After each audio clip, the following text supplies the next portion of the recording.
रसूलुल्लाह सल्लल्लाहु अलैहि वसल्लम ओ फरमाइल इदन तसफ शाबानु कल चे निस्फ शाबान तीर शी पिंजल्लस ورځې د शाबान تیر شوي فلا تصومو نو د نصف شعبان نه پس بیا نور نفلی روزه منی سه. اوس حدیث کې د نصف شعبان نه پس د نفلی روزو نیولونه نبی علیہ السلام منو فرمایلا.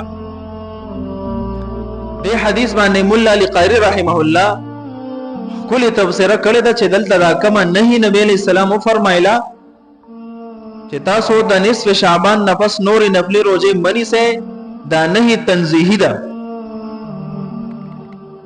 سمانا رحمتا علی الامه أن يضعفوا عن حق القيام بصيام رمضان على وجه النشاط.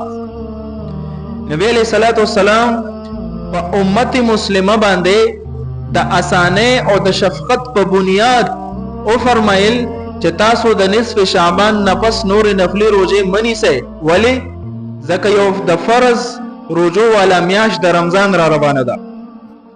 نو که اوس تاسو روزه اونی سه نو بیا ممکنه ده چې د فرض روزو د پاره تاسو هغه طاقت پاتې نشي، هغه شان قوت او نشاط کې نه یې، لہذا دغه طاقت او دغه صحت تاسو د رمضان د روزو د پاره اوساته. نو لہذا نور نفلی روزه منی سه. نو علما فرمایي چې د نصف شعبان نه پس نور نفلی روزه نیول د هغه سړي د پاره مکروه دي چې یو انسان صحت نه جوړ نه، کمزوري وي، بیا د رمضان روزو د نیو طاقت نه لري، نو د لپاره بیا مزید د نصف شعبان نه پس نور نفلی روزه نه دی نیول پکار. او څو علما دا وجه بیانوي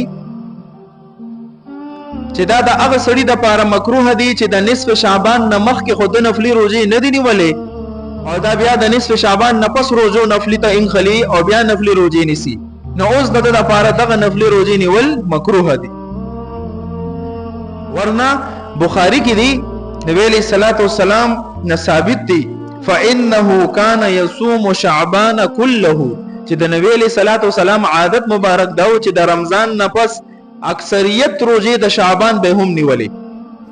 اکثریت سو ته وای چې د 15 نه زیات شي کنه، کو 15 دې ته خو نصف وای، نو اکثریت په علی چې د 15 شعبان نه پس هم ته روزه اونی سي. د نبی علیہ الصلوۃ والسلام صحت قوت برقرار و د رمضان روزو ته، نو ځکه بعد کې روزه نیولې دي. نو که یو انسان دا سوي چې د 15 شعبان نه مخکې روزه نیولې دي او بعد کې د صحت شته، نو بالکل د لپاره بلا کراهت د روزه نیول بالکل صحیح دي.